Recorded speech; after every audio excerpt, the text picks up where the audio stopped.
कांग्रेस के राष्ट्रीय अध्यक्ष राहुल गांधी आज से राजस्थान में लोकसभा का चुनाव प्रचार का अभियान शुरुआत करेंगे और जयपुर के रामलीला मैदान में भी कार्यकर्ताओं से रूबरू होंगे। इस बीच कांग्रेस ने एक बड़ा मास्टर स्ट्रोक खेला है और अपने ही पुराने साथी जो कभी कांग्रेस के ही थे, बागी रह के चुनाव लड़े, जीते, विधायक बने, वे अब आज कांग्रेस के साथ मंच पे नजर आएंगे और उन्हीं में से एक पुराने कांग्रेसी संयम लोढ़ा, उनसे हम बात करते हैं। संयम जी, एक तरह से कहा जा रहा है कि फिर से घर वापसी, भले ही तकनीकी कारण कहीं आड़े आ रहे हो सदस्यता लेने में। हाँ, कोई भी निर्दलीय किसी राजनीतिक दल का सदस्य तो नहीं हो सकता है, लेकिन चुनाव जीतने के बाद से ही हमने सरकार को समर्थन दिया है और हम सरकार का समर्थन कर रहे हैं और निश्चित रूप से भारतीय जनता पार्टी को चुनाव में पराजित करना तो हमारा ध्येय है ही। क्या लगता है कि कितना फ़ायदा कांग्रेस को लोकसभा में मिलेगा? हालांकि पहले से आप समर्थन करते आए हो, लेकिन जब एक मंच पे एक साथ नज़र आते हैं तो माहौल अलग होता है।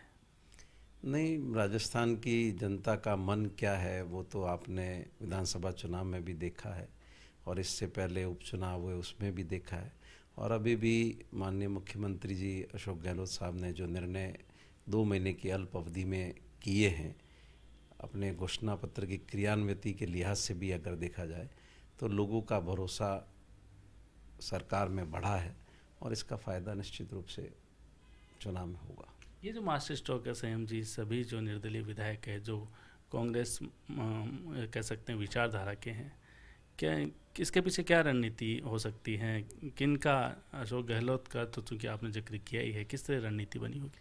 नहीं, रणनीति जैसी कोई चीज़ नहीं है। हर राजनीतिक कार्यकर्ता ये भली भांति जानता है कि भारतीय जनता पार्टी की नरेंद्र मोदी सरकार ने 5 साल में लोगों के लिए कुछ नहीं किया। जो पूर्ववर्ती सरकारों ने जिन परिसंपत्तियों का सृजन किया था उनको बेचने का काम इन्होंने किया। रेलवे स्टेशन बेच दिए, एयरपोर्ट बेच दिए और भी जो कुछ इनके हाथ पड़ रहा है वो बेचने का काम कर रहे हैं। पहले भी जब सत्ता में आए तो इन्होंने विनिवेश मंत्रालय के माध्यम से अरबों रुपए की संपत्तियां भारत की जनता की कौड़ियों के भाव पूंजीपतियों को बेची थी। तो हर मोर्चे पर भारतीय जनता पार्टी विफल है।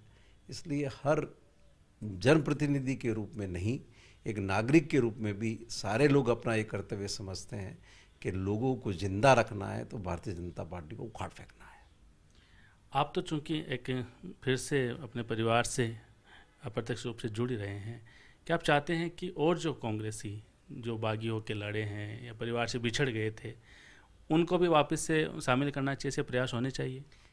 मैं जब हमारा राजस्थान प्रभारी अविनाश पांडे जी से मैं महीने भर पहले मिलना हुआ था, तब अनौपचारिक चर्चा में मैंने सुझाव दिया था कि एक युद्ध है, लोगों को बचाने का युद्ध है, देश को बचाने का युद्ध है।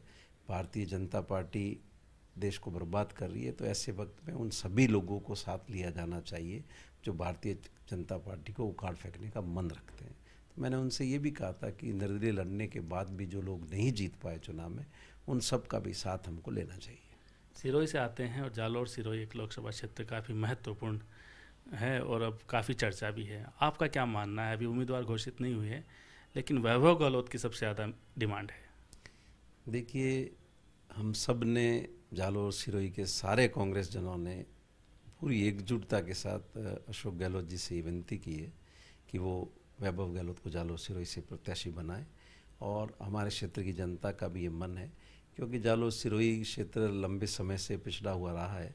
लोगों को भी ये उम्मीद बनी है कि अगर वैभव जी यहाँ से लड़ते हैं तो जिले का कायाकल्प होगा, विकास होगा और हमें आशा है कि वैभव गहलोत के रूप में जालौर सिरोही की जनता को लोकसभा का प्रतिनिधि मिलेगा।